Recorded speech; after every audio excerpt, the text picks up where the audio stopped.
Hello, friends. I am Chevee. Welcome to my shed. How are you today? How is life in your world? How's things where you are? I hope everything is good.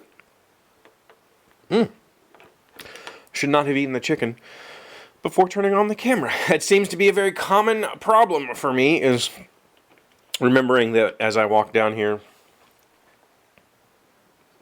that I'm going to turn the camera on. I often end up putting a fireball in my mouth or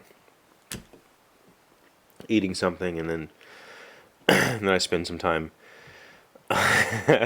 dealing with that in front of you. So it's Friday, and it's going to be a wonderful day here tomorrow, like in the 70s. It's supposed to rain at some point, but trying to figure out what exactly, if I should get the bike out or if I should just keep focused on painting the living room, which I told you I would show you some of. I will.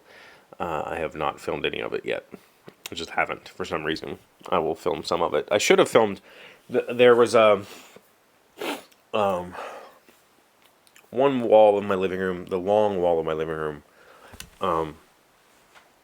We currently have the TV up against that wall, and it's never been there. Like in the 7 years I've lived here, it's always been in one of the corners, like catty corner, because my living room is longer than it is wider, but there's a window here and a stairs here, so there's really no end place to put a couch or put a TV that you could then do like an L-shaped couch or whatever. So it's always been this weird setup. And in reality, it's just me and him. Like, there's nobody else is ever here watching TV. We don't have guests who come and watch TV with us or watch movies. So we don't use the living room as as a gathering place. So there's never been a real reason for it to be in this uncomfortable arrangement. We decided to open it up. Anyway, that's all goes to say that the couch used to sit against that long wall when the TV was in the corner.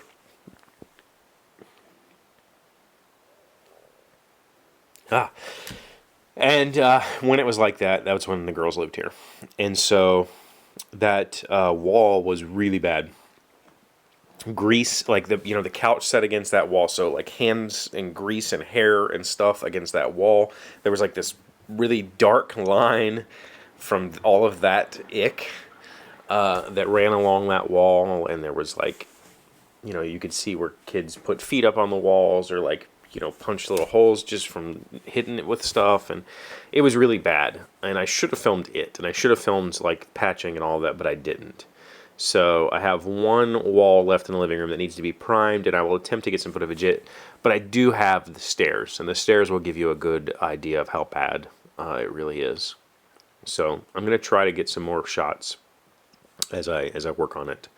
And then hopefully once that's painted and done, I can get to work on doing the trim work in the other half of the house, and then I'll feel a lot better about it. Yeah, in the way we have the TV set up right now, where the TV sits now is where the couch used to be, so it's not a terrible thing. But previously we had kind of a couch and then the TV in the corner, and I faced that wall. And just looking at that, it gave me lots of anxiety. And I don't know why I accept anxiety like that. Like, it's something that took me an hour and a half to tape and prime that wall. Maybe 2 hours total if you count filling nail holes and stuff. 2 hours total to paint and prime that wall is all it took to completely change the look of the wall. And instead, I looked at what we had turned this house into for all of that time. I looked at that, and it made me anxious. It made me really feel terrible about how I treated my surroundings, about how I treated my life. How I didn't. Because I function well, because I get up every day and I take a shower every morning and I brush my teeth and I go to work and I don't miss a whole lot of days, because I am functioning, a well-functioning person,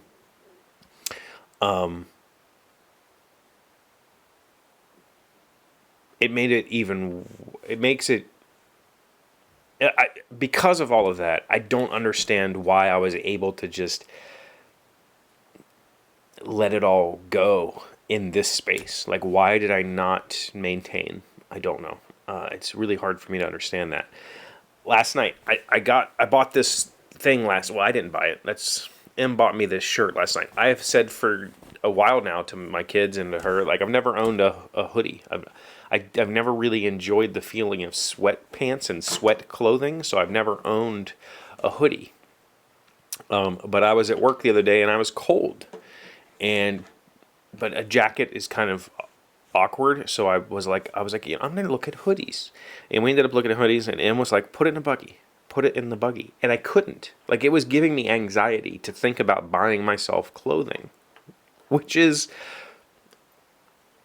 we talked about it, and she said it's a necessity, and I guess, but to me it's not. To me, buying myself clothing is vain, I guess, or I lived for so long with nothing, with no dollars, that spending $15 on a shirt for myself, that was $15 I could have spent on my kids. And it still gives me anxiety to put something like that in the buggy, even though I could go buy a $12 block plane, because this has a very specific need. I have a very specific need for this. I don't have a need for this hooded shirt. I want it. And I think the anxiety that I was feeling buying this is the same as the anxiety I was feeling looking at that wall. So, still on the path of self-help. Em bought me 2 of these. I took one to work. She bought me a couple of pairs of sweatpants instead of the terrible kind of men's bed pants that I've been wearing that are this much too short because I'm 6'4". Yeah. Self-care. Self-compassion. I have to learn it. I'm working on it. I'll figure it out. We'll get there together. Thank you for being here as always. Hope you have a great weekend. Thank you for leaving wonderful comments this week and sending me wonderful emails and instant messages and checking out all my social media platforms. I really appreciate you. And I hope that this weekend you get to spend some time with friends and family and enjoy yourself. Especially if the weather is going to be nice where you are. I will see you on Monday.